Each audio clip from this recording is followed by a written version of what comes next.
Welcome, fight fans, to the Fighters Boys Kick-Ass Podcast. Your Fight Talk Authority. Not to mention the most entertaining and talked about podcast with your kick-ass host, Richard Ortiz. You mad? Come at me, bro.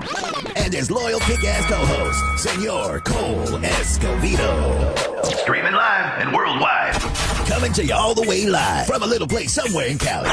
The Fighters Boys Kick-Ass Podcast. Ladies and gentlemen, Fresno, California, we're live here at the Fighters Voice Kick-Ass Podcast. The Fighters Voice, the only voice that matters, simply knocking out the competition. There's echo on me. Simply knocking out the competition. We got a great show for you today. Our co-host with the most, the UFC veteran, the Apache Kid himself. He's on tour. He's doing a little something on the side, but you know it's okay because we're all along for the ride. So with us sitting down full time, we got Mike Rueda. Rueda. There you go. Just like that. Just like the weather, but Rueda, like a tire. There you go. Like just a tire. Just got it right. Exactly. You know, San Joaquin Valley, I know this area you can say belongs to somebody else, but we have an intruder, we have an invader, and he's ready to take over. And that's, ladies and gentlemen, get ready for the number one contender, not the pretender, the number one WBC super lightweight champion of the world, and that's Regis Prograis in the house. How you doing, my man?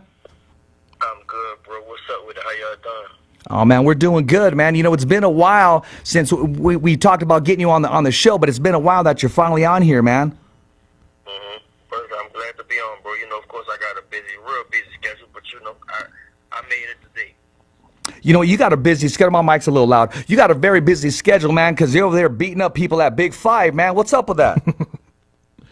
Oh man, you know, me and my partners, we just out here having some fun. That's all. You know, we just sometime in camp and stuff like that. You gotta have a little fun and enjoy yourself sometimes, because almost all day is serious. You know, but sometimes you go out and fuck around and just play and stuff like that. You know, that's all. But I noticed as soon as you touched gloves, you were ready for some action, man. You threw that right hand lead. No, actually, that left hand lead. Yeah. We're just playing around just like that. No biggie. Now, no biggie, man. But you know what? Hey, man, it's okay to have fun. You got to keep your sport fun, but your work ethic is there. I've been watching tape of you. I've been watching all your posts, man. I mean, you're really putting it down, man. I mean, you're really ready to take over that 140-pound division. Talk to us about that, because that's what I'm hearing from your people. I've heard it from you on Instagram. I've heard it from you on Twitter. I've heard it from you worldwide. Talk to us about that.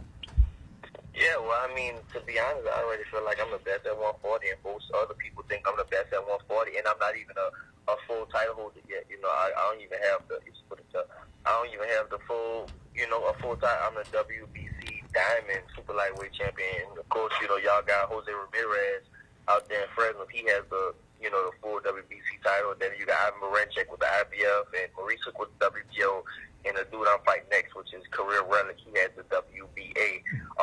But I mean, most people already know that, I'm the best at 140, and it's just for me just to go out and prove it. That's all. Like I said, I feel like I'm at the top of the throne. I feel like nobody's better than me. I don't care if they have a belt or not.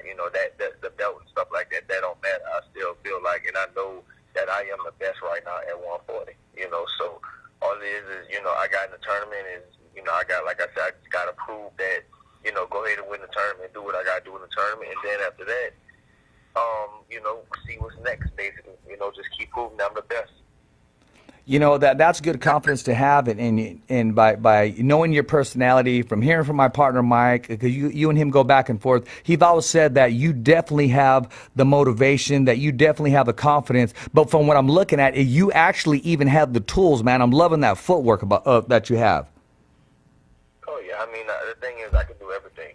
Like, at first, people saying I'm only a brawler, I can only knock people out. And then, my last fight, I fought against Terry Flanagan, and I went 12 rounds, which people also said I couldn't do this. I couldn't do 12 rounds. I get hit a lot. I don't got a defense, and I'm just a brawler. And I proved all three of those things wrong, So now, now people seeing I'm a real complete package, They just seeing it now after my 23rd fight, But I know I've been to do it, But like I always say, I know I hit hard, so when I hit people, most of the time I'm going to hurt them, and if I can get them out of there, why not just go ahead and get them out of there? And that's what I do. I'm going to tell you about a rumor I heard, man, and I'm going to ask you straight out, man. What is this that I'm hearing, man, that you're coming down to the 559, that you may be coming down and fighting in Fresno? How true is that? Yeah, I mean, it might happen. It's a possibility it might happen, especially when we fight Jose Ramirez and all the numbers, right? Yeah, we'll come out there. We definitely will come out there, you know. It was actually a possibility for the tournament to, you know, come out there for the tournament and fight, bring it out there. But, you know, we kept it in. We going to bring it to Lafayette this time. But, of course, you know, I would love to come out there. You know, I came out there before, and, you know, the people actually showed me love and all that stuff. So, yeah, we can make that happen. Like I said, once I'm done with this tournament, then, you know, if Jose Ramirez, he still has his WBC belt, and, you know, I have another belt or another 2 belts or whatever, we can unify, and maybe I can come out there, I can come to Fresno, and, you know, and take some belts home.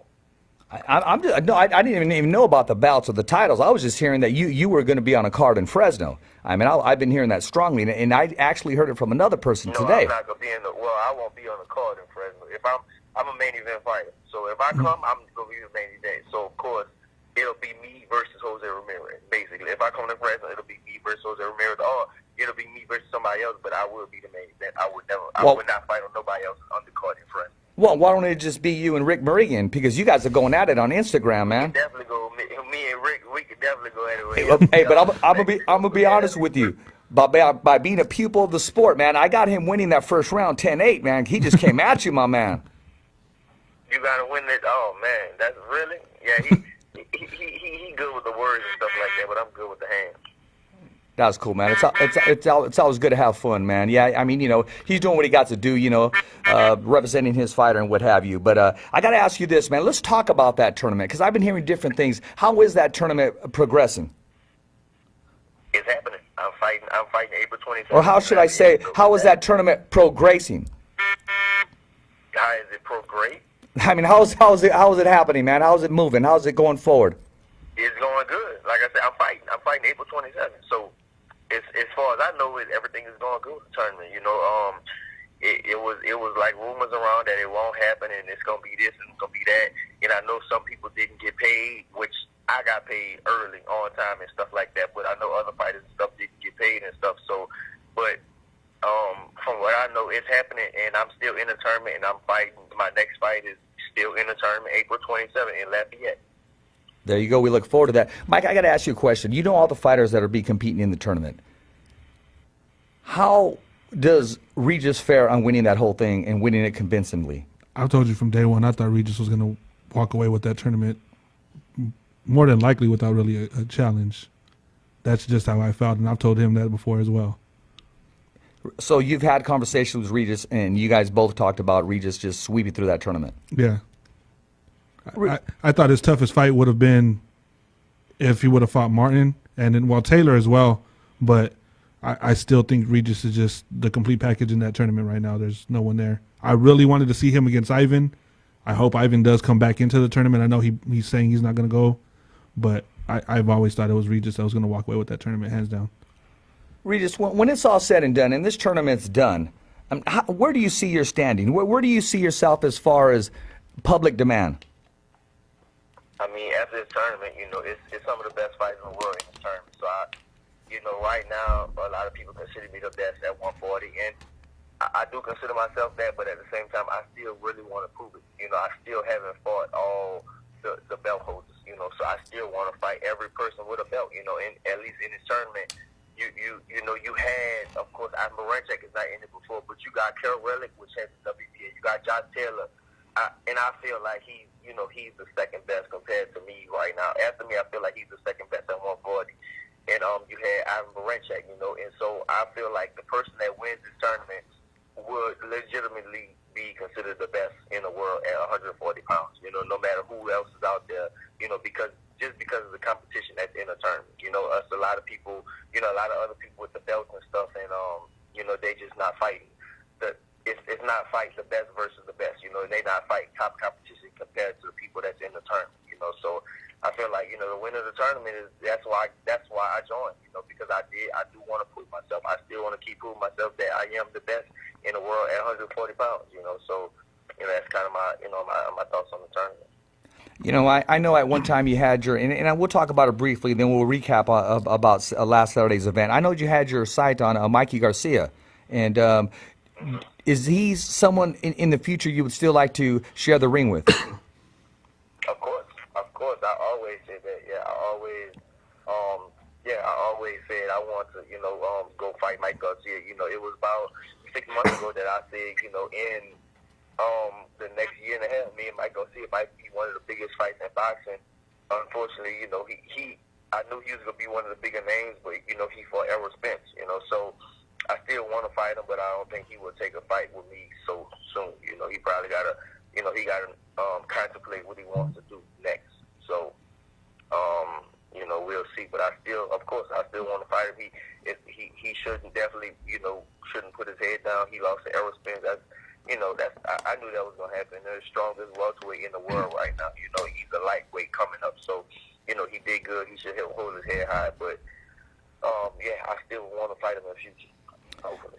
I mean, you kind of answered what I was going to ask you, but I'll still touch up on it. What was your whole take on that fight? Going into it, your first thoughts, and did it match completely the aftermath of the whole event, which I think you covered, but I still want your take on the whole event that took place. No, I thought it was going to happen the way it just happened. I actually thought Errol could have, I thought Errol could have had a chance of stopping him, but I really never gave Mikey Garcia a chance in that fight. I just did. I know what Errol can do. He's just too strong at 147, and I really thought I thought he was gonna hurt Mike Garcia. And you never know long term. Maybe he did. Maybe he didn't. I don't know. Because sometimes when you stay in the fight for 12 rounds, you take more punishment than if you get knocked out. So I don't know. But I really thought that it was gonna happen just the way it happened. A domination by Errol Spence, and that's what happened. That's exactly what I thought was going to happen. I got to get your take, man. Who do you have and why? I can almost answer for you, but I want to hear it from you. Amir Khan and Brett Crawford. Crawford. Actually, Crawford. How do you see that fight taking place? How do you see it ending? I think for the first few rounds, it might be. I think it could be a good boxing match at first because Amir Khan is a real good. He's a real good boxer. And Crawford is too, but Crawford is mean. He's a meaner fighter. He's gonna try to hurt him and stuff like that. So at first, I think he might actually give Crawford a little trouble at first, but Crawford will adjust to him. And then I feel like once he lands a big punch on Amir Khan, then of course we all know Amir Khan doesn't have that much of a chin. So I think once he lands that big punch or whatever he lands on, the big body punch, a big shot on him, then it's gonna be kind of downhill from there. But I think I think it could be an interesting fight for the first few rounds, maybe actually the first 4 or 5 rounds, just because of the speed. But I think eventually, once Crawford connects a clean shot and hits him, I think it'll be kind of the beginning of the end. Okay, you know what? I want to take a question here. This question is from Bill Connington from Madera, California. He wants to ask you, if you wanted to fight Jose so much, why did you get involved in the tournament? And now that you're in the tournament, after you win this, do you see you and Jose, or are you chasing another champion? I want any champion with the belt. The reason. So, all right, let me explain. So, the reason I got in a tournament is because it's the best people fighting the best, right? Right. Jose Ramirez had a chance to get in the tournament, but if he would, and listen, he had a multi-million-dollar offer. In the turn, if he would enter into the tournament, he had a multi-million-dollar offer to fight in this tournament. But he's still fighting. He's still fighting over there for. I don't really want to expose his numbers, but the boxing world kind of know. He's not getting 7 figures yet. In a tournament, everybody in the tournament is getting. I can't say everybody, but I know I'm getting 7 figures, right? So he had a multi-million-dollar offer to come in the tournament, but he turned it down because at the time I was the mandatory for the belt, so he would have had to fight me first in the tournament, and I was the number 1 seed going into it, so I was the most dangerous fighter going into the tournament, and so he would have had to fight me first. So he stayed out of the tournament. But that's all said and done now. I hope he has a successful role right now and keeps defending his belt. But yeah, after the tournament, I'm going after whoever with the belt. It's not nothing against Jose Ramirez. It's not nothing against nobody. Of course, me and Rick Morigian always have words and stuff like that, but It's nothing against Jose Ramirez. Well, I think Rick walks around about 140s. Rick is too small for me. I kick Rick ass. I already talked to Rick about that. I said I kick his ass and I kick Ramirez's ass. But nah. So I think you and Ramirez will be a barn. I think you and Ramirez will be a barn burner. To be perfectly honest with you, I know he's not here right now to state his case, but I think that'd be a great fight. Yeah, maybe so. Maybe so. I don't think so, but maybe so. But I he's not here to defend himself. But yeah, I hope that if he, like I said, if he still has his belt, then yeah, we can unify or whatever. Because my goal is to grab all the belts at 140. That's my ultimate goal right now. And then before I even think about moving up to 147, I want to take all the belts, at least a few belts at 140. The people that would want to fight me, that would want to take chances and unify, that's what I want to do at 140 before I even move up. So if Ramirez still has the belt, hopefully he does still have the belt by the time I'm done with the tournament, then yeah, I'll fight Ramirez. But guess what? If he loses, I wouldn't. Ramirez won't even be on my mind no more. Same thing with Maurice Hooker. Me and him have some words and stuff like that, but that would be a good fight. That would be a good fight. I'm hearing he may move up to 147. He's having a little bit of weight concerns, but that would be a good fight for you. Yeah, well, that's what I want to do that. It'll be either me and him or something like that. So, my thing is, I'm not chasing the names. I'm chasing the belts. Not just the names. I'm actually chasing the belts. But those people have belts right now, so hopefully those people still have the belts by the time I'm done with the tournament, which is probably around next year, January or something like that. Then then we can get into it. But my goal is grab as many belts as I can. You mentioned moving up, and I'm going to talk to you a little bit about that, but I want to ask Mike. Mike, if you have your say, I'm going to put the manager's hat on you. You're managing my man here. If you had your preference, what big fight would you seek for Regis? Next or after the tournament? We're in the tournament, okay? After, not disrespecting his next opponent. After his next opponent, what would you like to do with him? If he was your fighter, where would you move him around? Well, obviously to go for the tournament, to win the whole thing, okay, get that money, get the trophy, get that exposure, get both belts, and then honestly from there, if it's at 140, Jose hands down. If he moves up, Bud. That'd be a great. That's a good. I was about to say that's a great matchup right there because of the southpaw stance and his base and because of his power. The thing that I learned the first time I spoke with Regis was not just how good he is of a fighter, while how great he is how much of he is a study of the sport. I mean, he's telling me very high boxing IQ. He's telling me about fighters that he's been watching since he was a kid. Gans. I was talking to him one time, and he was watching video on Salvador Sanchez.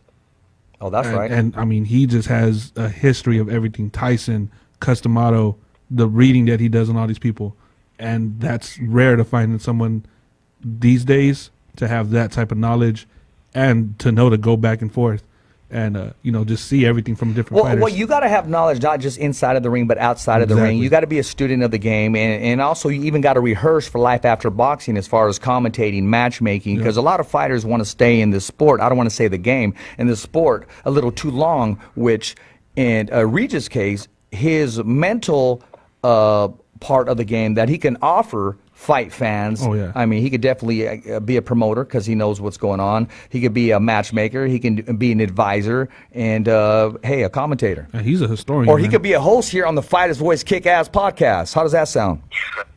That sounds the best, right? Yeah, absolutely, my man.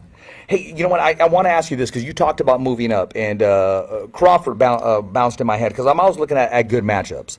And I see that as a great matchup. That's who I actually want to fight. When he was, I don't know if people remember after I fought Joe Diaz, my own show box, I fought Joe Diaz, and Joe Diaz was like at the time he was 23-0 with 19 knockouts, and I just knocked him out in 2 rounds. And I called out Crawford. I called out the big names. I said I wanted Adrian Broner, I wanted Victor Postol, and I wanted Terrence Crawford. And Crawford, he ended up getting the last belt, and then he ended up moving up. And me and Crawford, we real cool now. But I do actually see that fight happening one day in the future. You know, one day I will end up moving up to 147, and I would love to fight, Crawford one day, because my whole thing is I'm a competitor, so I just want to fight the best people, and I really feel like, I think at the end of the day, when it's all said and done, Crawford, out of all the welterweights right now, all the fights in the world right now, Crawford might be remembered the most out of everybody right now, to be honest. Just looking at what he did, just because of what he did, he took all 4 belts, and there's only a few people in history that did that. It's not a lot of people. Exactly. They got Tyson, Bernard Hopkins, Hagler, and it's only a few people. I think Lennox Lewis. There's only a few people that was. Andre Ward. We going now? Oh, yeah. It was only a few people that was, that really was like really undisputed. And he's a part of that list. So I think that's exactly why I want to do the same thing. Just to be a part of that. Just to be a part of that real short list one day. So you're not just chasing to be a world champion. You're chasing greatness. You're chasing to be a household name. You're chasing to be, when people mention boxing, that they think of you and mention your name. That you're chasing a legacy. Is that safe to say? Yeah, of course. Yeah, exactly. I mean, I feel like everybody do that. I don't know. Maybe me or maybe I don't know. That's just greatness and legacy and all that stuff. But I feel like a lot of fighters do that. I just want known to be like, just be special. People ask back in the day. People ask Sugar Ray Leonard, how would he want to be remembered and stuff? And he said, I don't think I won't be known as being one of the greatest fighters ever. Well, be known as the greatest fighter ever, because of course, it's hard to pass up somebody like Sugar Ray Robinson and Henry Armstrong, because they had so many fights. Great footwork. But for me, just to be known as being special. That's all. Hey, since you brought up those names, I'm going to ask you this, man. Hey, what did you think of the footwork of Sugar Ray Robinson? I mean, he was just excellent. Ray Robinson was excellent. He's somebody that just had, he really had everything. He was a person that really, it's hard to compete with somebody like that, because he had everything. Like I said, I studied him a lot, and I read he got 2 books and stuff like that, and maybe more than 2 books, but I read his books and stuff, and he's just like, the main thing he just focused on was his rhythm. He said it was just rhythm. It was easy to him, because he was a good dancer and stuff like that, which I'm not. But he said he was a good dancer, and it was just rhythm, and that's how he was so good, that he could punch like a motherfucker too. So that's why he was just so good. Just something to look at right here. People may differ from that, but look at Robinson's footwork, and then also look at Bruce Lee's footwork. Let me know if you see the comparisons. Well, you know what? You know who Bruce Lee tried to be after, right? It was Ali. He studied him a bunch. Like Bruce Lee studied. He studied. He was just a master at just everything. He wanted to be the best at everything. So he studied Ali a lot. That's who, and of course Ali studied, Ray Robinson. That was his idol. So yeah, that's kind of, that's where that came from. Yeah, it was just all like studying. I know you study a lot. You do your homework. Who does Regis watch and grab a little bit out of? There has to be somebody that influenced you some way, shape, or form, even today, that has a strong influence on you. Who would that be? Everybody, really. Like I say, so many people. Like probably right now, I watch Hagler, Duran, because I like the mean fighters. You people like Duran and Hagler. Tyson was like who I like fell in love with his style at first. But just everybody, really, it's so many of them. But yeah, it's just a whole, like, everybody. Just everybody. Chavez, who listens to Chavez. Because all of them got so many different things. So I just, I study all of them. Lee Samuels from Top Rank Boxing said that Roberto Duran is one of the meanest fighters he's ever seen.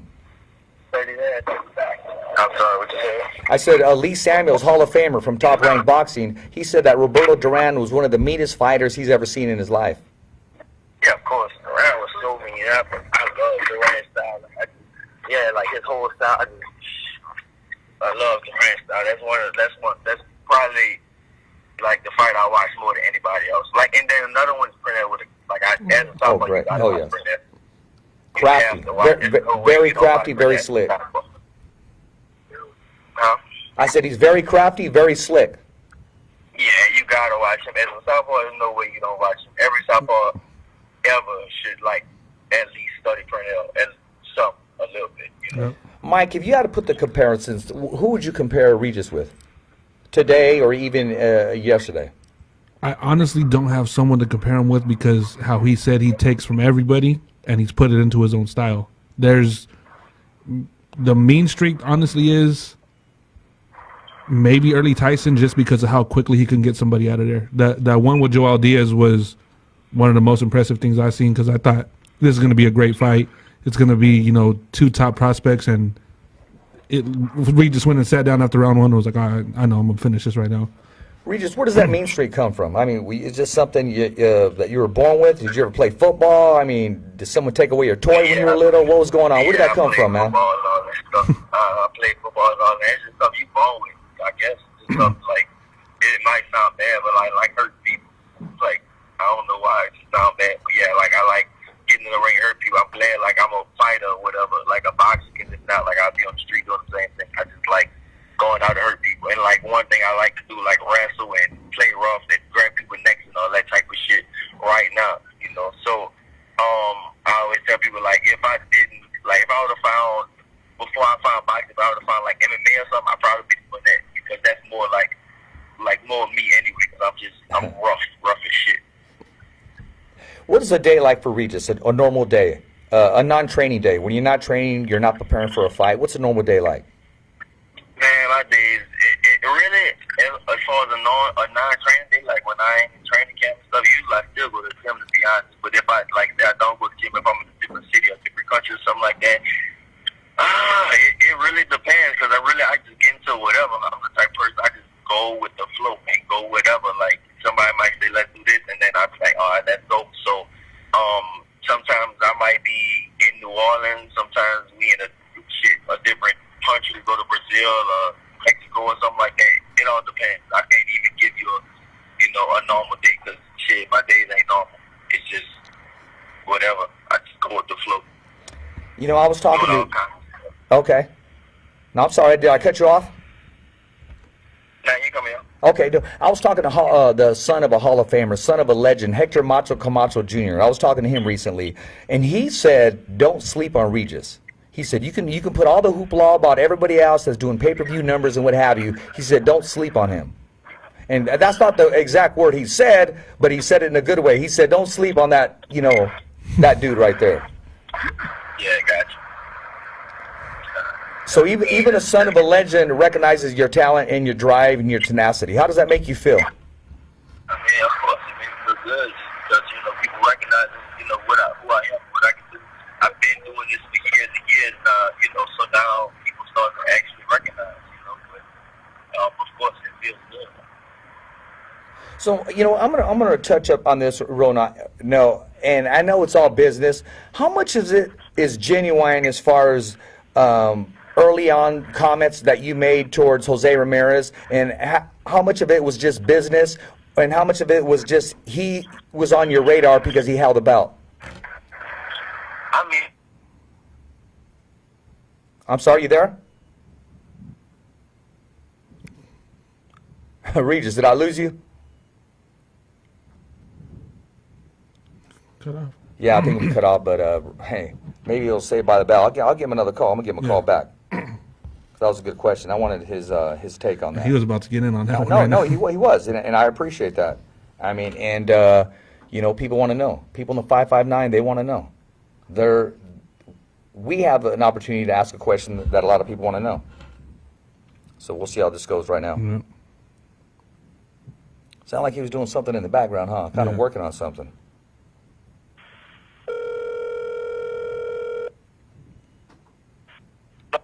Sorry about that, my man. We got cut off. What's the last thing you heard? I'm saying. I didn't hear anything. I didn't hear any of your response as soon as I addressed the question. All right. I think we probably went off. But yeah, like I said, with like Ramirez, like it's not personal. But when I say shit, I do mean it, because Reggie always, he's saying all that stuff, but he don't got to get in the ring and fight.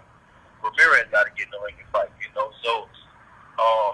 and I'm not the type of person, I don't really talk and all that stuff. Unless sometimes I might say something, sometimes I might open up, but I feel like I don't need to do it. Like, my hands speak for themselves. You know, like, I don't need to go out and just keep talking and bragging, because I don't need to do that shit. You know what I mean? Like, I'm going to go out and I'm going to do my thing no matter what. But if somebody clapping at me, of course, like, I'm going to clap back. So, Rick Morigian, you know, he gets to saying all kinds of shit, but like I said, he don't got to go in there and fight. You know, he can sit behind his desk or whatever. He can sit behind the screen.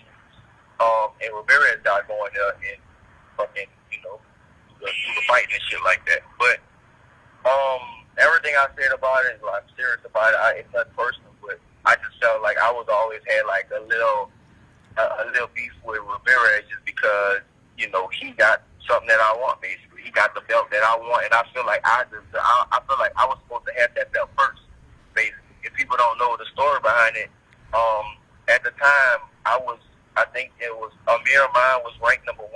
I was ranked number 2. Ramirez was ranked number 3, and Victor Postol was ranked number 4. In the WBC ordered Amir Ahman versus Jose Ramirez for the full WBC belt, and they ordered me versus Victor Postol for the interim title. And so for me, it just didn't make sense. You're gonna fight one in the person that's ranked number 1 and the person that's ranked number 3 for the full belt instead of number 1 and number 2, and then you're gonna fight number 2 and 4 for the interim title. For me, it just didn't make sense. So that's kind of why I was just always mad about that, just because I felt like I was supposed to have, you know, the full WBC title at first. Now it really, you know, that stuff don't matter to me no more. I still got a title, and you know, it don't matter. Well, I mean, that's good because a lot of people really didn't know the whole story or your side of it, so to speak. And I can understand your concern. I can see where you're concerned, and you wanted to have the opportunity for the full-fledged WBC super lightweight title. And if all goes well, I can see you guys on a collision course, and you guys getting paid exactly the numbers that you guys deserve, and the fans are looking forward to that. I know I'm looking forward to it, and you know, we're going to continue to wish you well and root for you, man. I mean, you're one of those guys that just don't go away. I mean, whatever you say, you've been backing it up so far. Yep. Everything going into this tournament, you've been backing it up so far. You've done everything asked of you to do since you joined this tournament. Yeah. Yep. Exactly. Hey man, I gotta. Yeah, I mean, it'll happen. It'll happen eventually. You know, like I said, if he, you know, I hope he keeps the title and stuff, and then, you know, we'll fight eventually in another year or whatever. You know, it'll happen. So I'm not even tripping about it right now. So Okay. It's all good. Okay, well, we're gonna move on, man. Talk to me about Canelo and my dude, man. I mean, I'm listening to Canelo. I mean, he signs this crazy contract. Oscar got him just moving forward every step. What's your whole take on Oscar as not just a promoter, but a manager and personal assistant, or whatever you want to call him nowadays? Yeah, I mean, Canelo, you know, I don't, of course, that's good for Oscar and all that, but I don't think it's hard to sell Canelo. You know, he is the biggest, you know, he's the biggest boxer on the planet right now. He's the most famous boxer on the planet right now. Of course, that deal is crazy, one of the biggest boxing deals ever, so probably the biggest boxing deal ever. So, of course, and it just shows that, you know, it's a lot of money in boxing. So I'm just glad that, you know, that happened for Canelo, because, you know, hopefully a lot of fighters that's gonna come up under around him or whatever, shit, we all gonna get some big contracts. So shit, I'm just, you know, right there, I'm just, you know, it's perfect. It's perfect for boxing right now. It's a whole lot of money, and it's really a good time to be a boxer, to be a highly ranked fighter. It's a real good time, you know. So I'm loving that. Canelo got in, you know. Hopefully I get me something like that next. Mike, when that fight takes place, how do you have that going? Canelo's next fight. Canelo and Danny. I got Canelo by. It's gonna be a close fight. I think it's gonna be a close fight, but I just got Canelo just because I think he can sway the judges more in his favor. I don't think it's gonna be a knockout on either part. But I think I'm going with Canelo. I think Canelo should be able to win it. But it's gonna be a hard fight against. Yeah, it's gonna be hard against Danny, but I think it's gonna be real close.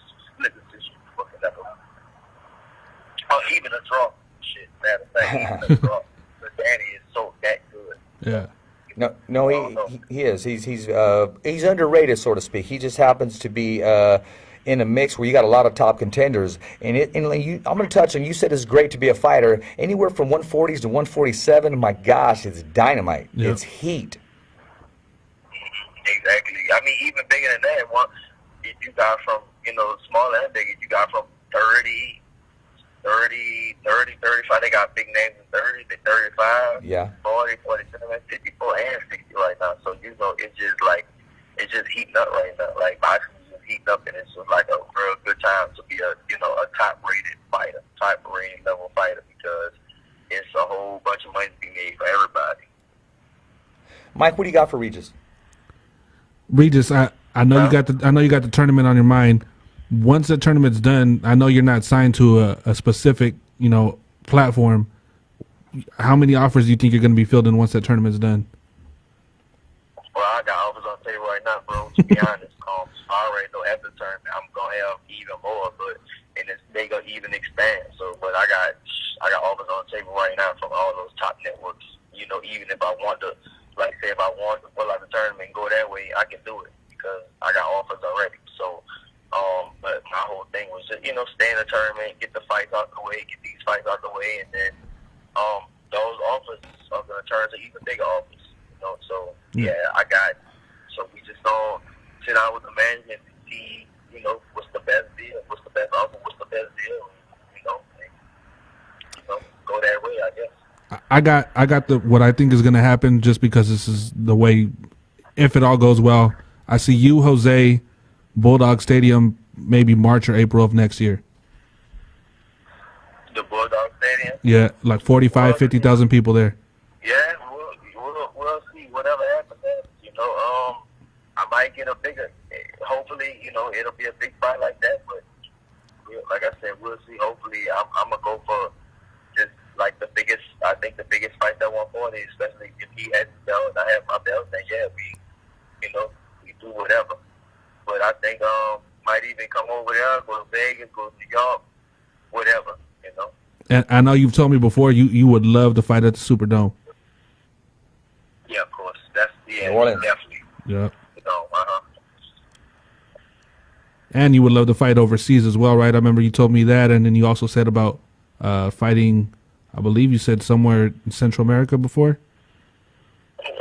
Yeah, I mean, I just want for me a world champion, somebody like Ray Robinson. I see they fought everywhere in the world. That's what a world champion is to me. Somebody that fight all over the world, not just in their hometown all the time. They fight all over the world, all over the country, all over not just their country, but all over the world.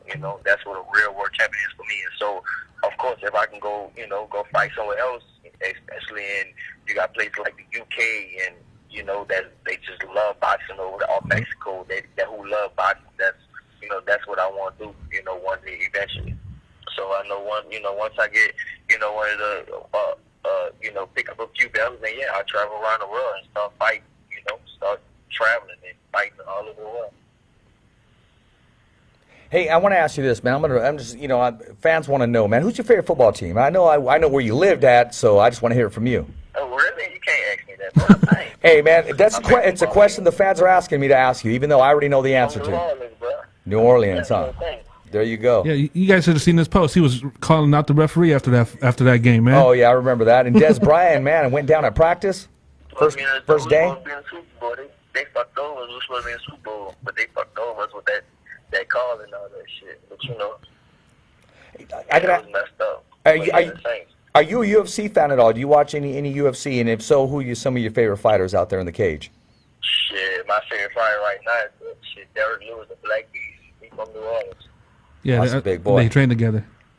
Yeah, we tried the same gym and shit. So yeah, I seen him working and all that. But Black Beast. How's LA treating you? I love it out here. I'm actually about to move. I'm moving out. I'm move out here pretty soon. I know I said it last time. I was like, yeah, I'm gonna come move, but I'm serious now. Like when I go back to Houston, I'm gonna send my wife out here and start looking at stuff and yeah, just go ahead and make that move. You know what? I'm going to talk to you briefly. I'm going to let you go because I know you stayed on here longer than before. I appreciate your time. I appreciate the opportunity. We've been going back and forth and finally getting you on here. And like I said before, man, I want to bring you on there every 6 weeks or so, because especially if you're going to be fighting in Fresno, I want Fresno to know exactly who's coming down to Fresno or who's just around this area chasing a bout, and who wants to unify the bouts, and who wants to be that so-called unmarked role model, whether you like them or not. I mean, like you said before, anybody can get some with you in the ring. Yep. Yeah, gotcha.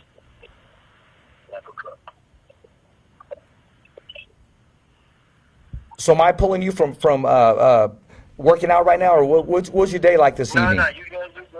I'm in a car right now. Oh, you're in a car? Hey, you ain't beat nobody up at Big Five? Hey, what was your homeboy's name, the one you beat up? Dude, I beat him named Ortiz Williams. He actually sitting right in front of me right now. As soon as you... Williams. As soon as you touched gloves, man, you threw that bomb. But he got you coming around that corner. He hit behind those clothes and he threw that jab at you. That motherfucker, he stuck me coming around the fucking thing. He did. Because you were coming out where those batting gloves were at, and he just shot that nice jab. The way he was at, he stuck me. Hey, you tried to throw that hook on, but you knocked that boxing glove down, that little rail. Yeah, we knocked all kinds of shit down. But I'm glad you're having fun, man. It sounds like you're happy-go-lucky, man. Hey, here at the Fighter's Voice Knockout Radio Show, it's always a pleasure to talk to up-and-comers, professional athletes, champions, and soon-to-be unification title I want to say holder, but I'll say that after that happens. I know you will get your opportunity. You know, Avenal's right around the corner from Fresno. Fresno adopted Jose Ramirez, and all due respect, you know, that's our guy here in 559. But as a boxing podcast, as a boxing radio, how do you ignore somebody like Regis with hands, powerful hands, a good head on his shoulders, and a threat to take over the 147-pound division? Yeah, exactly. So, yeah, man, thanks for having me on. Thank y'all. Hey, man, I got to get a shout-out from you, man, because we're here at the Fighter's Voice, man. Who's the hottest radio show in your area? I'm waiting for you to say the Fighter's Voice, my man. Oh, my bad, bro. My bad. I thought you were still saying something. That's the Fighter's Voice. Hey, man, I appreciate that, man. Hey, whenever you think of every fighter, remember, every fighter has a voice, and so do you. We'll be wishing you well until that showdown comes about. And even if you guys go different paths, different divisions, different weight classes, I still think the true fight, pay-per-view, that's going to bring in the numbers. That's going to make the fans speak, is you and Mr. Rick Merigian finally lacing them up, putting the mouthpiece on, and getting it on. Man, I will kick Ramirian's ass in one fucking round. I don't think he ever bodied before, and if he did it on that, I'm gonna fucking fuck. Yeah, my partner that I boxed in the gloves with yesterday at the store, he gonna whoop Rick on me. Oh, okay, he's gonna take on Rick then. You know what? Yeah, he gonna take on Rick. I'm just busting Rick's balls, man. He's probably gonna text me or email me right now, man. But he's a good guy. You know, he's a hard worker. I know. And he, hey, you know what? Who else sells out back to back to back to back to back? And he's actually taking over 209 Stockton, about to take that over. And Gabriel Flores Jr., you know, the first youngest ever, man, taking over Stockton, California, man. And Rick has his hand in it. And whenever he puts his hand in it, man, it's just like that little guy on that cereal box. It turns to gold, man. Yeah, I got you. I already know. Yeah. All right, my man, I'll let you go. It's always a pleasure. We're going to recap, man. I'll let you get going, man. But appreciate it, man. I appreciate you share this on IG. I did inbox you, man, and friend requests on Facebook. Don't leave me hanging, homie. I did not hit you back on IG, right? Yeah, you hit me back on IG, but it's okay to tag a brother and share it. And also Facebook, I throw a little friend request. I don't even get on that shit, that Facebook shit. I ain't gonna lie. If you wrote me in the message on Facebook, I don't even got that shit. So that's where the reason like IG. Oh, well, IG at work. And you know what? Most important, we're here talking on the radio show. The Fighter's Voice Kick-Ass Podcast, the Fighter's Voice, the only voice that matters. We're simply knocking out the competition. That was our guest, Regis Prograis. And we wish him well, and we know he's going to do well. April 27th is his next fight, guys. Watch it. Hey, we'll be following you. We'll be talking to you soon. Hey, have a good evening, my man. All right, well, y'all too. Thank you. All right. All right. So there it is there, man. I mean, You can tell he's full of energy. You can tell he's full of confidence, but you can also tell that he's working. Yep. I mean, as we were speaking, he was multitasking, taking care of business. Yeah, he's probably driving on the way to go put a session in right now. Well, that 7 minutes turned into, I don't even know how long, Mr. Engineer, how long we had on there. 33 minutes? 44 minutes. That was a long 7 minutes. Yep. So I appreciate that. He goes, man, I can give you 7 minutes, my man, because I'm busy, man. I'm training. Yeah. And I feel that. But I can also feel he loves talking about historical boxing and boxing in the future and the way he breaks down. And the way he'll talk about Roberto Duran and then Jose Ramirez and then Sugar Ray Robinson, all in different eras and respect. And that's why the first conversation I had with him, it was, we had planned it for maybe 15, 20 minutes. And it was just, I was going to go off of the list of questions I had sent him. We ended up talking for about an hour and a half. And you know what? I felt very comfortable bringing up the name Jose Ramirez because of the respect that he has. Of course, one fighter is going to say, I'm going to beat the other fighter. Yeah. There was no dislike. There was no disrespect whatsoever. We had fun with Rick Morigian because he's fun. He's fun to have fun with. And Regis has said it multiple times, I don't hate Jose. Like he says he's a good dude. He's a humble dude. I like him. But as a fighter, you can't help but not but respect Jose. Exactly. And I did say, in behalf of Jose's not here, but I brought it up again because it is what it is, man. It's all about business. He's chasing about, and he said it best himself. He just happens to have something that I want. Exactly. Just like Amir Ahman was standing in the same way of Jose and has something he wants. And there's somebody else that's standing in Jose's way because Jose wants to unify the belts. Exactly, and that's what they all want to do at the end of the day. I like that dude. Yeah, as he said, he doesn't want to just be, this or that. He wants to be known as special. And he's working his way towards it right now. Speaking of special, there's something going down this Saturday that's very special. Modesto, California, 209 Beatdown MMA. It's coming at you March 23rd. There's still tickets available. The Fighter's Voice Kick-Ass Podcast is giving away a pair of tickets. And I'm not giving away any more tickets, no more shirts, no more hats. The only way you are going to get them completely for free is when you subscribe to The Fighter's Voice, www.youtube.com/The Fighter's Voice, www.thefightersvoice.com. If you subscribe, it's going to pop up on my phone. So the 10th one that I get, I'm going to contact you and I will give you 2 tickets. Matter of fact, you know what? We got some new hats coming in. I'm going to give the 10th one that I get, subscription. I'm going to give away 2 tickets for this Saturday, Modesto, California, 209 Beatdown MMA, and plus I'm going to give you your choice of either a black hat or a gray hat of The Fighter's Voice. And those are selling for $20 a pop. I just sent some to a Nate in his shirt. He's over there popping. Because he's doing all those interviews, but he got a rep. Yeah, I seen the post that he put up today. So, yeah, he's doing good out there. I mean, the dude don't smile, man. I know. But he smiled a little bit when he was holding that. She was just like, It looks like he's ready to just go to sleep or something. Yeah. No, good job, man, doing the research, reaching out to him, Mike. I appreciate you what you do, you're good at. And I know you got some more names you want to drop this way. I mean, I'm even here, and we're going to even get a call from the UK. We'll probably have to do it a little time zone difference. And we had a special time today. We worked with each other's schedule. Yeah, there's a lot of people that we got. Hey, that's okay. Yeah. Zoila Froster was supposed to make it in today, and we were going to work a double show. But unfortunately, something went in her direction that she was pulled away, but she said, hey, to all the fight fans and everybody, the followers, she apologizes. She'll make it up soon because she will be going to action, I believe, in April. April 26th. Combate, April 26th, and that's a red carpet event. Yep, that's in L.A. at the USC Center. Galen Center, I believe. USC Center. And ladies and gentlemen, tickets are now on sale. Cinco de Mayo, May 4th, though, it's going to be, right? May 4th, Stockton, California. The first youngest ever signed by Top Rank Boxing. He's going to be featured in this card, Gabriel Flores Jr. And the main event is going to be a Cajas. Yep, there's 2 world title fights on there. You know what? Better BF and on Cajas now. That's what I'm hearing. No. It was officially announced now today. Okay, that's what I'm hearing. And I know Blake the Beast, he got something he's going to release. I've been waiting. He's on that card. Is that what he's talking about? Yeah, they announced it too. Blake and Kilo on the card as well. Kilo Madera, it's good to see him back in action. Yep. You know what I'd like to see also on that card is I like to see Hector. Oh, yeah, he needs a shot. I've always said, man, he reminds me of Mexican Terry Norris, man. And Hector, do your research on Terry Norris. Same footwork, man, that tenacity in that right hand. And speaking of Hector, he's out there training with Amir Khan right now, so Oh wow. Okay. Well, getting ready for Bud Crawford. Exactly. Hopefully Hector don't hit him too hard. Hector, don't hit him in the chin, man, because then we won't have a fight, and Bob Arum will probably be looking after you. So what do you think about Bob Arum's statement? I got to talk about that. What do you think about Bob Arum's statement? Honestly, man, was that a low blow? Was that over his head? Did he get caught up in the moment, or is he trying to promote his own fight? I think he's trying to sell the fight more than anything. He knows Mikey wasn't going in there to just take it. But Top Rank loves Mikey. Yeah. Lee Samuels loves Mikey. Brad Goodman loves Mikey. And I know deep down Bob Arum loves Mikey. And it's as someone said, it was, that was his golden goose, was Mikey at the time. Now, he's got Lomachenko, Crawford. He's got so many people. So I think it's more of him trying to sell the fight a little bit. It looks bad, but I don't think it was, it was just Bob being Bob.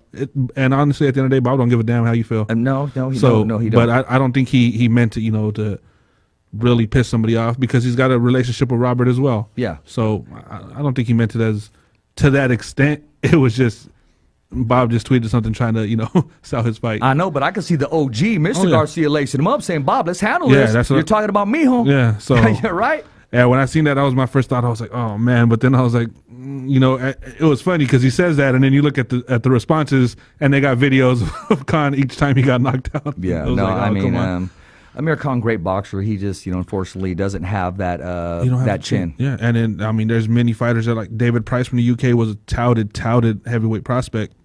Same thing, no chin. Two of my favorite fighters of all time, didn't really have those whiskers, and that's Tommy the Hitman Hearns and the Hawk Jackson. Yeah, and that's and then his kids, same way. Jackson's kids. Yeah, they both had strong power. Look at Jerry Cooney, great hook to that body hook, and he just when they put his mouthpiece in, they almost had to stop the fight. Exactly. So it's just bad luck. It's just bad luck for certain people. You don't have that take. And if anything, you could also put Marquez up to a point. He was always getting knocked down against whoever he fought. Yeah, you could say that. But he had that kind of a wake-up call. Yeah. Wake up call, get warmed up. Same thing as with Trinidad. Trinidad used to get knocked down early in the fight every time. There you go. Same very thing. very well said. Yeah, Trinidad. I was about to elaborate on him. He'd get knocked down and come back and knock you out. Exactly. Actually. We didn't get to talk too much on it, and we're going to recap, and then we're going to exit the show and talk about tomorrow's show. Give me your whole take on Mikey Garcia and Spence. Did it turn out to go the way you anticipated? Were you kind of hopeful, or did you get caught up with your heart, or was your mind always knowing this was going to be the outcome? Well, like I said last week, if Mikey didn't give Errol something to make him think, that's what was going to happen, and that's what happened. And the thing was, it wasn't like Mikey didn't try. You could see there were certain rounds in there that where you were like, oh, that's Mikey's round. Maybe it's going to change. But then Errol adapted. And at the end of the day, size did matter. You know what? You're absolutely right. And I think the big difference was he couldn't get inside. The distance was an effect. It's like everything Mikey tried, Spence had an answer to. He neutralized. And that's not taking anything away from Mikey. First of all, to initiate the challenge, to accept the challenge, and to want to fight him in his mom's backyard. Exactly. Hands down. Hands down. And he did give a shot. He gave his effort. And honestly, that's all he can do. You got to give credit to his chin. There's guys at 147 that take those shots and are asleep still. And Mikey took them, kept coming. And at a point in that fight, I did say I hope they stop it because he was taking some hellacious shots. And at that point, I understand.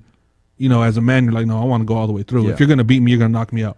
I'm actually glad that fight's over with, because there was two fighters that I admire, and the respect level that I have for the Garcia family, though, I'm still Team Garcia. Yeah, and that's why part of me was like, man, stop it. I know you want it, but just stop it. Come on, you fight another day. Yeah. But as a man, and also just as a Mexican, if you're gonna do it, you're gonna put me to sleep. That fight deserved to go the distance, because I didn't see any time that he was really truly hurt, befuddled, confused. It wasn't that he was hurt. It was just the sustained attack that he was taking. I agree. It's one of those ones where you might not see it now, but there's going to be some time down the road where you're like, man. Exactly. And you know what? Regis said it best. He goes, we still don't know how hurt he is. Exactly. If he is. And I'm thinking, as a fighter, first of all, his his pride is there, and there's a sting there. But if there's anybody young enough, if there's anybody that can just completely turn it around and erase that outcome, and that's Mikey Garcia. Oh yeah, and I don't doubt that he's going to come back and he's probably going to take a good challenge on that. I think he's coming down to 130s.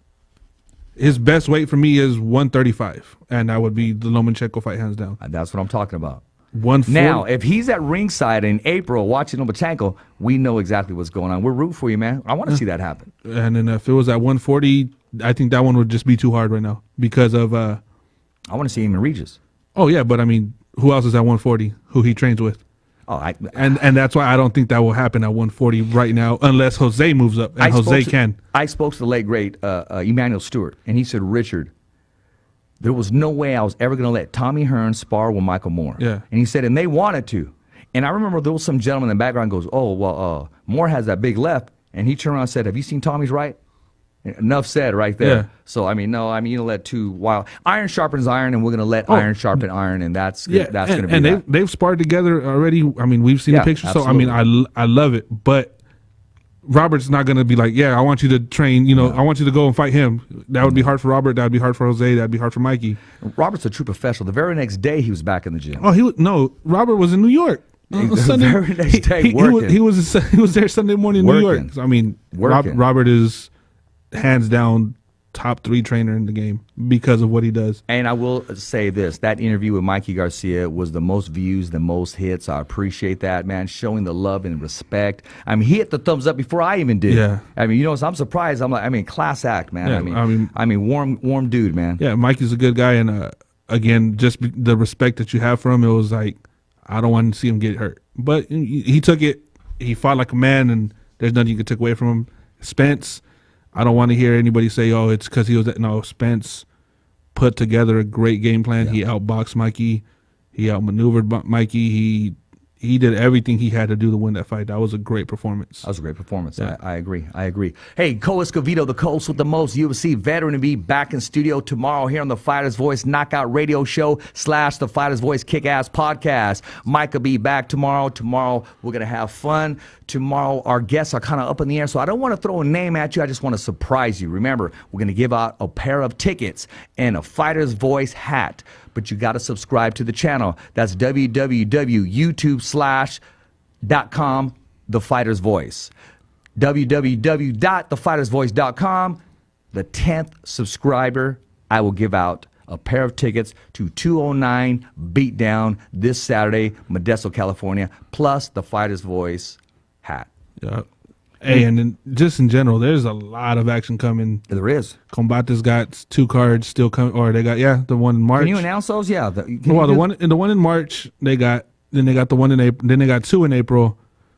Then I'll just say that they got one a little bit after the 26th in LA, and it's not really far away from where we're at. I'll just leave it at that. They're making a move. They're doing things that need to be done. I mean, and I'm hearing they're going to do shows in Spain, and they're making a lot of moves. They're going to be out and about, and there's a reason they're moving that fast and why they grab such great ratings. Speaking about moving fast, we're moving fast because we got the hottest studio in Fresno, California, Mad Productions Studios, man. It's a wrap here because they just got it going on here. My engineer, KP, he's always busting butt, kicking ass, taking names, and he never kicks back, points the finger, says, I take blames. He doesn't do that stuff. We got Miles Harris. If you get in trouble or you just want to hang out with the man, you look him up, man. He's a great attorney, a tough attorney, and his rate's like Mayweather. He's 50-0, man. The man just doesn't lose. Exactly.